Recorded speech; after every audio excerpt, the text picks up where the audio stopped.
Rob Portman's decision to support gay marriage.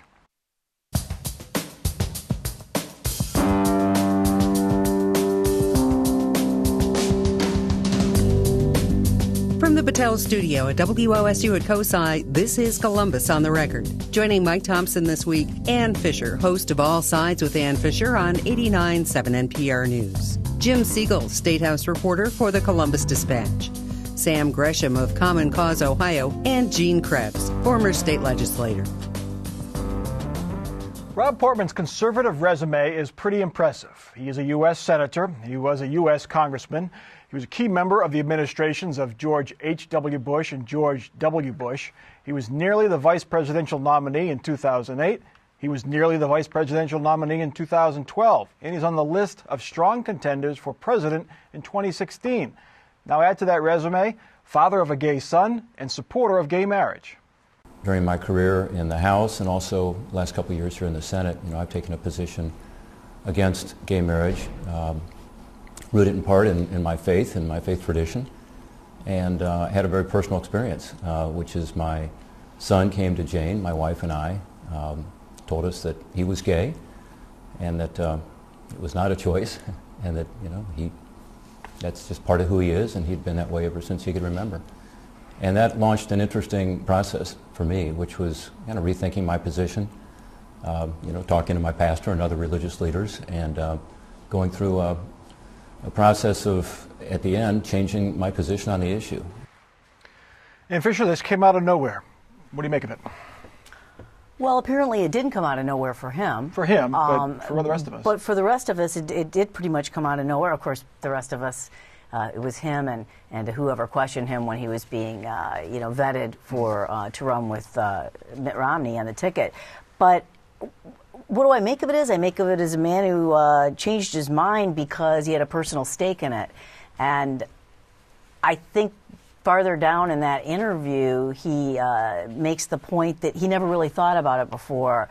And it makes you really wonder, well, you didn't really think about voting on the Defense of Marriage Act. You haven't really thought about these kinds of issues that affect people and human beings so seriously. I think he's a very, very, I think he feels very strongly about this. I think it's very authentic what he's saying. I don't doubt what he's saying. I just think it's interesting that he never really thought about it until he had a personal stake. The interesting part to me is all politicians don't deal with this until they have to deal with it. All politicians? All politicians. I don't believe that.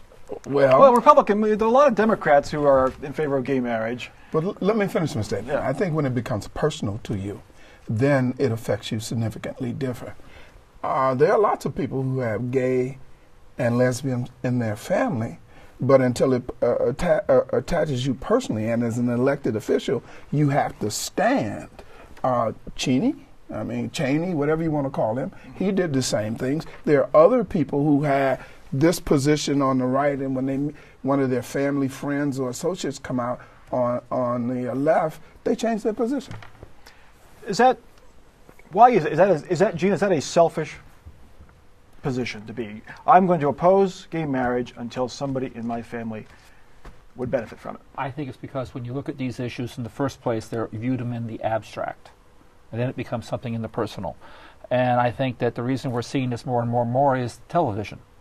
I think that Will and Grace came out, and all of a sudden, you saw a gay man who was articulate, smart, intelligent, and did not follow any of the other stereotypes. That's what Jack's role was for on the TV show.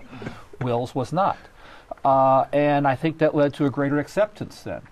And I think that you see TV both preface and then validate where society is moving towards. Right. One of the most popular TV shows on television right now is Modern Family, which features a gay couple with an adopted child. And Gene's right. The public opinion has been swinging in this direction, and considering these kind of issues pretty rapidly in the last 10 or 15 years. The latest polling shows it greatly in favor of gay marriage in terms of, over 55%. Although this was a poll I was looking at from Washington Post back in December, Republicans are still opposed. It's only 31% of Republicans who favor this, which is where Rob Portman could run in some issues. Because speaking of running into issues, let's listen to the reaction from the right, reaction from the man who led the fight to ban gay marriage in Ohio. Personally, I'm disappointed and hurt, that he would take something like this. I know he does not believe in this, and yet he went public. Gene Krebs, Phil Burris from Cincinnati, longtime ally of Rob Portman. He seems betrayed, and he also accused him of misleading folks by saying he now supports gay marriage. Frankly, I don't know how to respond to that, because Rob Portman's stand on this issue has changed with time as it has stopped becoming an abstract issue. And I would tell my friends on the right, be careful which sin you want to highlight. I still have not yet worked on the Sabbath. That's one of the 10 Commandments. Okay, and if you want to be, against various things, then if you have a log in your own eye, be careful about casting. You mentioned about highlighting issues. I went back to look to see looking for a Rob Portman quote where he talked about gay marriage. So I went last June of 2012. He spoke at the Faith Freedom Coalition, was awarded the Friend of Freedom Award by this conservative, faith-based conservative group. He spoke he said that being in politics and trying to balance family life was very difficult. And he was really heartfelt in that. You could almost, looking in hindsight, he was maybe struggling with this issue then, with his son being gay and wanting to marry and his position on that.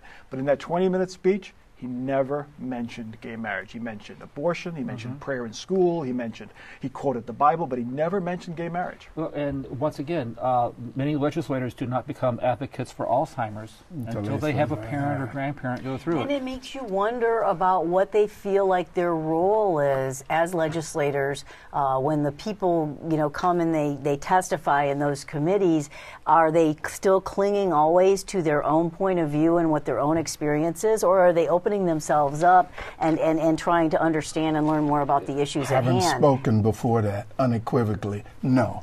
They're not trying to open themselves. They're just sitting there. Yes. The answer is yes, they do both. They try to reflect it through their previous experience, but they're also open to listening to other people's experience. They're trying to meld the two. I haven't seen anybody make a radical change. Ultimately, you don't want to generalize about anyone, right. But it does make you wonder when he says, "I've never really thought about it before." Could it be that Jim? You know how it is. You don't know if you come from a certain background. You really don't know what it's like to hang out with African Americans or Hispanic folks until you've lived with them, been on a team with them. Could it be that he simply did not really understand what being gay was until his son came out, and it was obvious to him then, in Portman's word, that it was not a choice? I don't know that you could say he didn't understand, because what's there to understand? Yeah. I mean, you love someone of the same sex rather than someone of the opposite sex. I mean, how much more understanding? Well, the balance between a choice or a nature. But I mean, he just, it wasn't just I don't like gay marriage. I mean, he was co-sponsor of the DOMA law, and so there were, he went a couple steps further. He voted to ban gay adoption in Washington D.C. But at the same time, some folks are going at him for his motivations and why he's suddenly doing this, but.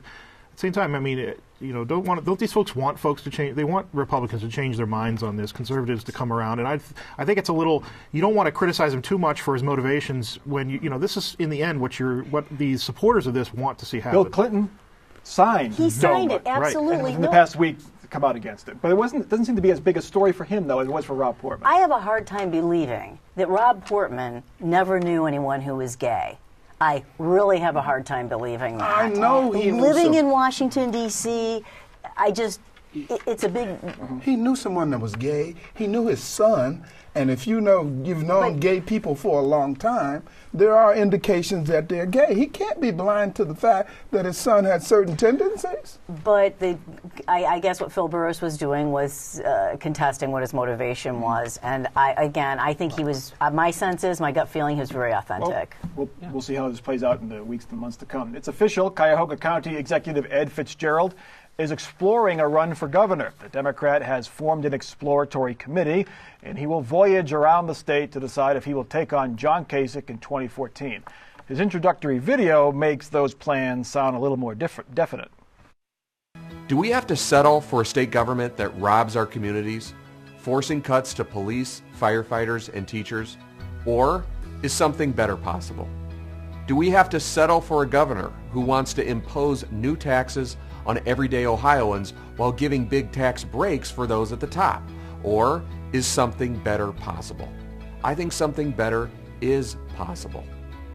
Sam Gresham, here's what the Kasich campaign is likely going to say. Do you want to settle for a Democrat whose party lost Ohio 400,000 jobs? Is that pitch going to overcome that? I think there's some language where you can push back on that and say, well, the president and Democrats had ideas. I think what's fascinating about this and this particular time is that it's going to require Cordray to do something. This is definitive.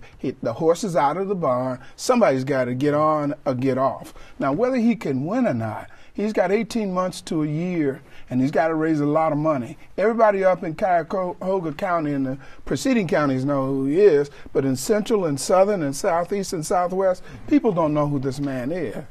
He's got a great name, though. Well, I was going to say, we had two Irish names that nobody knew about are now sitting on the Supreme Court. Yeah, that's true. That's true. We'll see.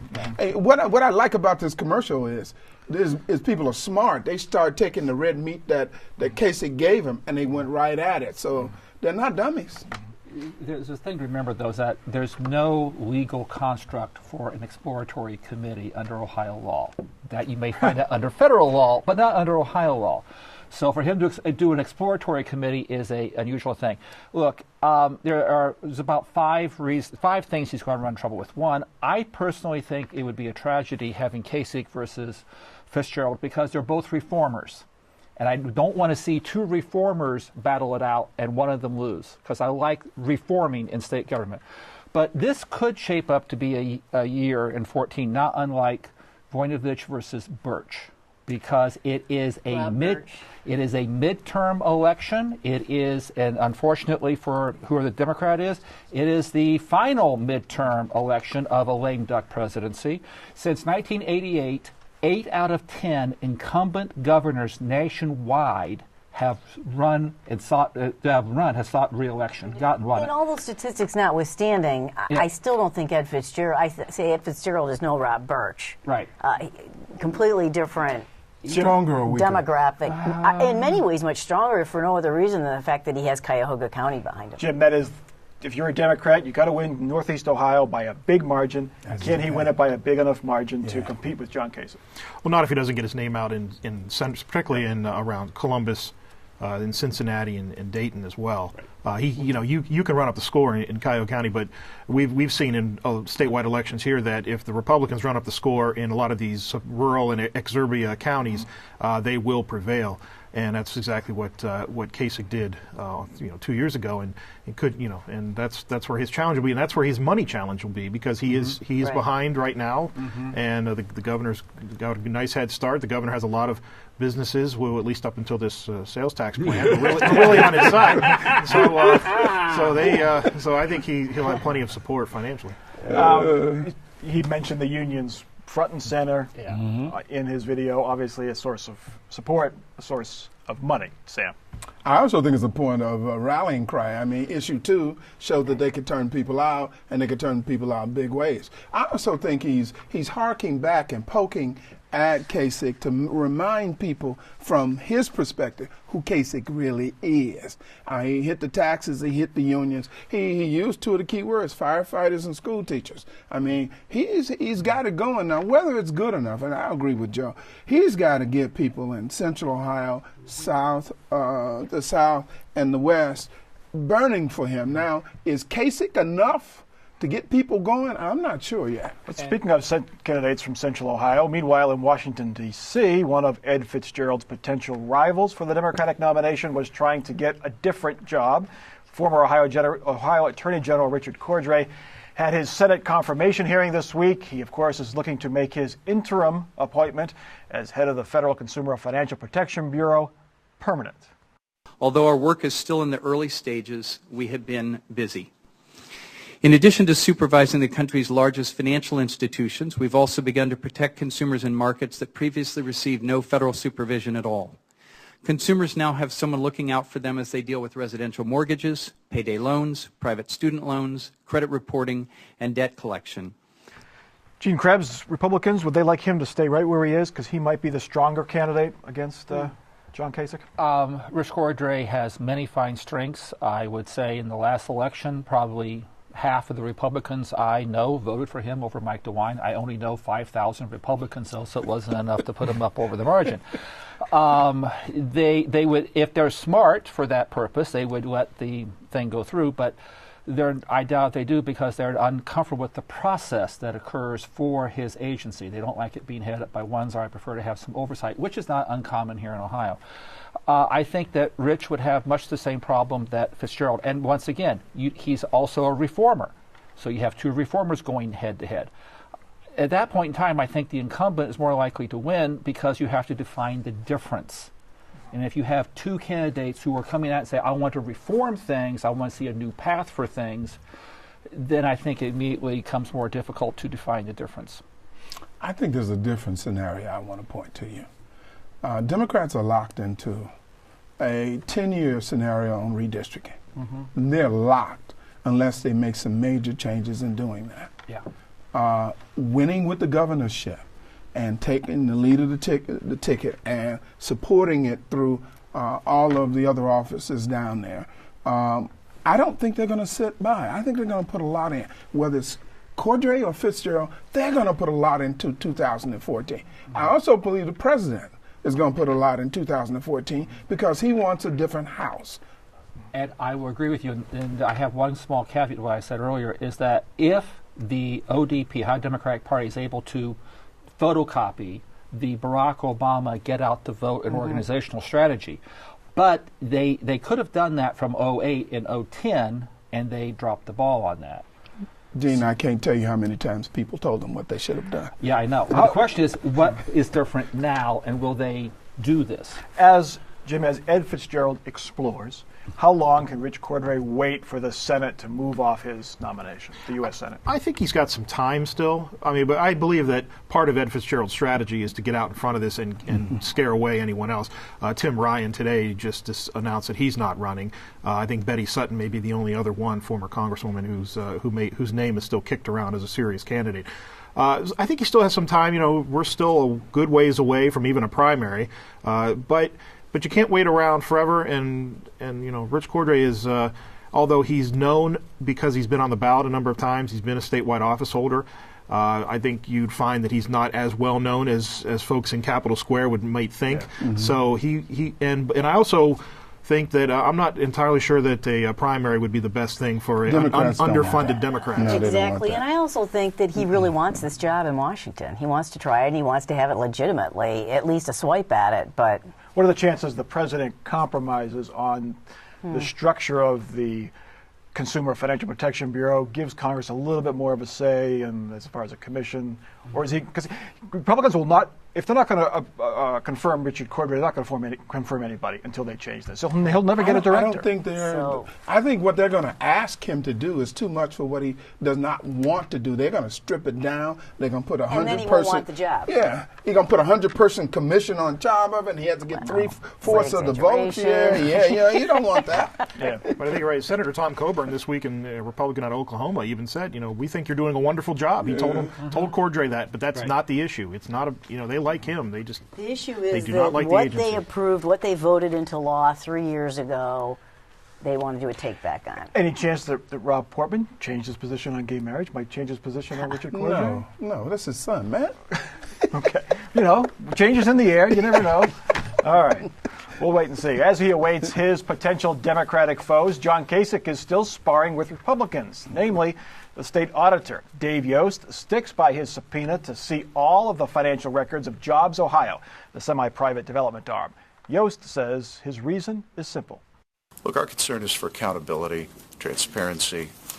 The nexus of the money is so close to its public source, and there are so many public actions involved.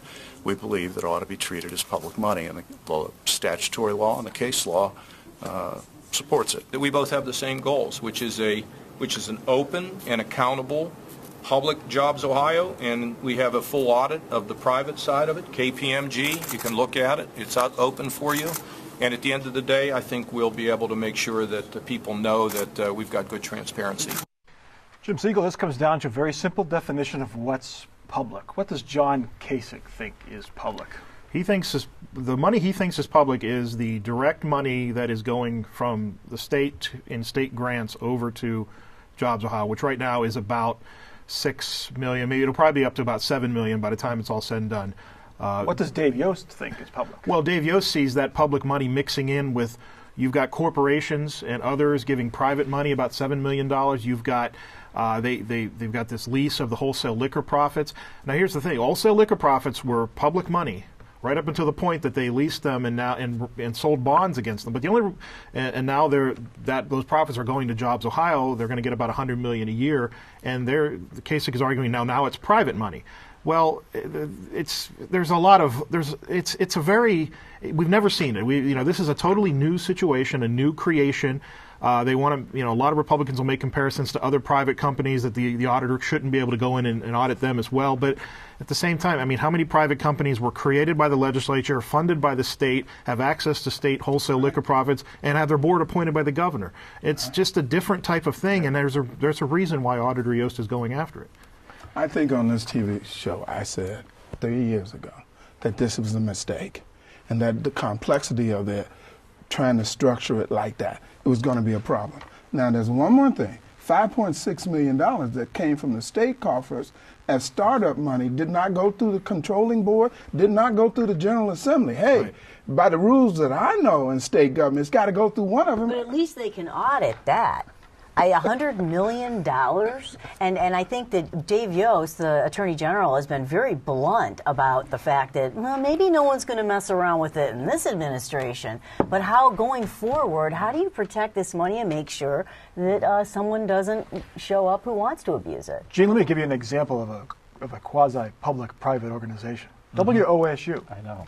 We are owned by Ohio State University. We receive state funds. We receive federal funds. I am a state employee. But more than half of our budget comes from viewers like those watching. Yes. Private. We get audited every year by the state auditor. Right. All of them. All the books. Right. And what I think this is for, 30, 40, 50 years now, the state of Ohio has turned to public-private partnerships. To be able to go ahead and perform a whole lot of duties that may, at one point in time, fall exclusively upon local government and state government. I think if Yost is successful in getting everything that he wants, then we have, and it goes through the courts and survives, then I think we need to sit down and completely rewrite the entirety of our public-private partnership, and that will automatically affect a whole lot of things, like a whole lot of affordable housing programs and structures immediately get called into a different category. The up in north, but aren't those audited now? Isn't the affordable housing audited now? Not all, but that means every agency, every private developer. You mean like everyone who gets a Section 8 can be audited? Yes. I mean, if you look at this thing, and that also means like up in Delaware County, just north of Polaris, they're putting in that new interchange and all that stuff. That's another public-private partnership. Again, I work for the federal government, and we required them to provide us an audit. Now, whether the state auditor does it or not, but we required them annually to give us an accounting. I don't want to call it an audit. And it is an audit. They were subject to audit. Yes, it was an audit. I'm not arguing any of that. I'm just saying that if this goes through, and it very well could, at that point in time, then I think it's incumbent upon everybody involved in public policy around the world. It's another piece of political red meat. And I assure you, in the campaign, quid pro quo, taking care of my friends is going to come up. Jim, what are the chances of a compromise? Are the lawmakers pushing for a compromise? I've seen it proposed that, we can audit the books, but you can't release them for 5 years. But is that truly transparent? I think that way, the auditor actually proposed that, and I think had that actually gone through, there would have been even more alarms raised. Why are you waiting 5 years to release an audit? I know that the legislative leaders are really hoping there's a compromise. They want it. They don't. There is the transportation budget right now is in a conference committee where there is talk of adding an amendment to it that would clarify and limit what Auditor Yost could do with Jobs Ohio, I think if they had their preference, they would rather just see them work it out amongst themselves. Tuesday is the deadline for the subpoena, so we'll watch and see. Time now for our final off-the-record parting shots. Gene Krebs, you're first. The transit advocacy community missed grabbing the brass ring. When the bonding authority went through for the Ohio Turnpike Commission, this is non-gas tax money. This could have easily been diverted off to transit uses. And if they had done the right process and everything, but they were too intent upon beating up both the turnpike leasing and or bonding authority, so they could not see the price that was sitting right there in front of them all this time. We're talking hundreds of millions of dollars. Sam? The structure on issue 2, field organization, is still in place. The Senate Bill 5 defeat. Right. Still in place. And we're gathering red meat. I'm going to tell you 2014, whether Kasich wins or not. If he does, it'll be by a hair of his chin because they're getting ready. Jim? I will predict that Senator Rob Portman will not be the last top Republican official in Ohio that you are going to see come out in the next year or so in support of gay marriage. Interesting. Okay, he stole mine. You got to say who, though. You got to say who. Who? Let's name him. I'm not allowed to say Josh Mandel. Very seriously. I don't think it's going to be him. How about not Josh Mandel? Take that. All right. Well, my off-the-record comment is I was very happy to host the State of the City address in Dublin this week. It was good fun. But I wanted to ask why on earth the city chose an Italian restaurant to represent its Irish heritage. Nice restaurant, but maybe they'll have bangers and mash Alfredo or something like that to bring it home. That is Columbus on the Record for this week. You can continue the conversation online at Facebook and on Twitter and at our website, wosu.org/COTR. I'm Mike Thompson. Have a good week.